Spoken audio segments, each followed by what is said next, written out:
Dilip Sahi says PPFAS FlexiCap Fund has enabled creation of segregated portfolio in the scheme. Please explain what is it? Okay. Well, first of all, PPFS Long-Term Equity Fund has recently announced its plans to rename itself to PPFAS, the Parag Parikh FlexiCap Fund, and switch over from the multi-cap category to the FlexiCap category. And this would be put into effect from 13th of January. Now, from an investor's perspective, the change in the category or the change in the name should not be cause of much botheration, because by and large, it is expected that other than this cosmetic change, the underlying portfolio should remain the same and the risk reward attributes of the fund should remain the same.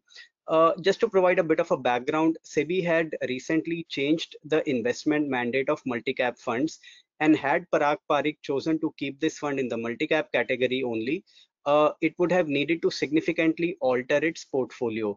But by moving to the flexi-cap category, it would be able to provide continuity, and there would by and large be status quo in terms of the way the fund is managed. So investors need not worry too much about that. Now, coming to the segregation bit, I'll just provide a background first. This is a provision which is more applicable to debt funds. And about 2 years back, SEBI had allowed debt funds to segregate and separate out certain bonds in their portfolios, which default on their repayments to the fund. And this was largely done as a measure to safeguard the interests of the existing unit holders.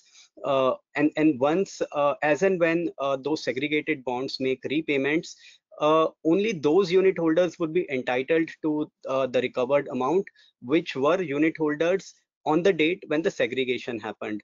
Now, let me explain this with an example. Let's say you are an investor in a bond fund, and let's say on a particular date, say 1st of June, one particular bond holding, which accounted for 5% of assets, default on their repayments.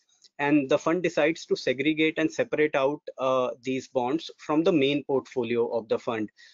So on 1st of June, the portfolio this particular bond would get separated out from the portfolio, and the NAV of the fund of the main portfolio would drop by 5%.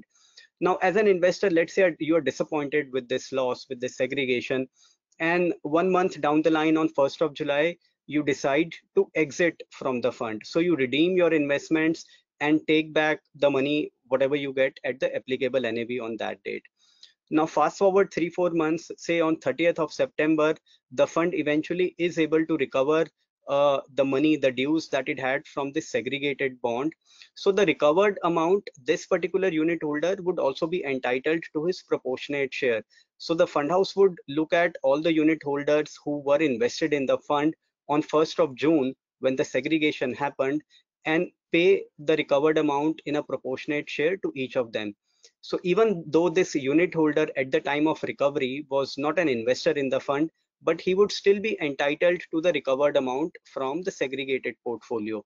And likewise, any new investors who invest in the fund after 1st of June would not be entitled to share this recovered amount. So broadly, this is a very investor friendly move and promotes fair treatment of unit holders. Now, with that background, the next question comes. So what does this provision have to do with an equity fund like a PPFAS FlexiCap fund?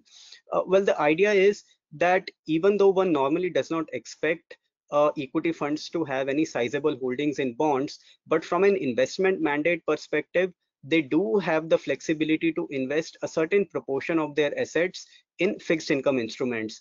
So now that PPFA has incorporated this enabling provision to create a side pocket, going forward at any point in time, if it does invest a certain portion of its assets in fixed income instruments, and in an eventuality, if those bonds do need to be segregated, at least the fund has an investor friendly provision which is activated in its scheme information document for it to segregate those bonds.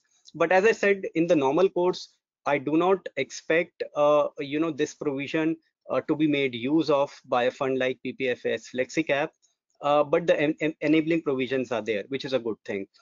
So broadly, the investors need not worry about it, and they can expect status quo on this fund.